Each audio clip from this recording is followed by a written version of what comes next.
来，吃鸭肉。哎呀，真吃吧你，来。这个煎酱好吃，行吗？你洗澡了吗？拿着裹着吃。小饼裹着吃，小饼怎么裹着吃？拿饼裹着吃，你说吗？裹着不裹着的怎么吃？别这么着。你看你，怎么吃都行。你往起煎，你拿起就咬啊，这么。都没吃过，拿起就我没吃过，就这么都咬了啊！那我认为是一个了，那是一份。老大爷馋肉了，这是病真的好了啊！你看波波马上就给安排上88元一只的烤鸭，都说孝顺啊，就是事事顺着老人，以顺为准。你看鸟大爷想吃烤鸭了，儿子和儿媳妇不管跑多远啊，都给买回来。这一吃饭啊，胃口一好，鸟大爷和鸟大妈又开始拌嘴了，让我想起我小时候啊。我和我们一家人在一起吃饭啊，我爸就爱说，反正就会说一些道理吧，然后我妈呢也会就是说我爸，就是说你看喝了点酒就开始话痨了，我爸呢他就觉得平常就聚不到一起，只有吃饭的时候才一家人聚在一起，那肯定说什么的都得听到嘛。然后我妈呢就是不太愿意去听这些啊。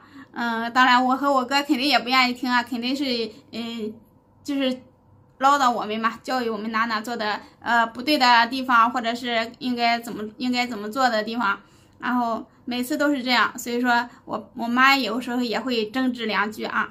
其实这种习惯是不好的啊，真的就是不是有句古话说得好吗？饭前不训子，睡前不训妻。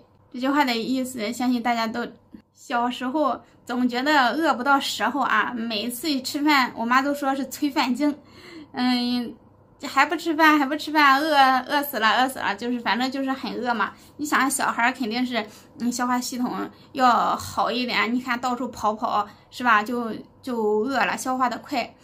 然后很饿的时候，你说我爸就在那里叨，然后就整的没有胃口了，就不想吃了。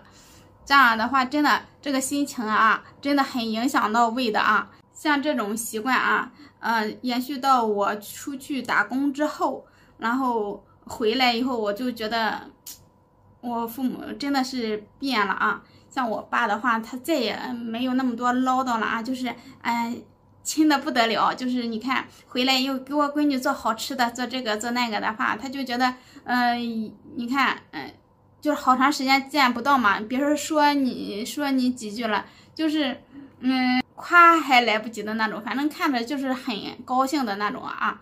像现在结婚之后，像我结婚之后，我每年回去差不多也就最多的话啊，也就个三次左右吧。然后我父母也是高兴的不得了啊，光想着给我们弄好吃的了。尤其是我爸啊，带着我女儿到处去走，这是就是在我们老家那种显摆我女儿，给她买好吃的，回来之后，你看大包小包的给我女儿买了一大堆好吃的，也很想家的啊，真的每次回去看看他们，心里也会踏实一点。好了，拜拜。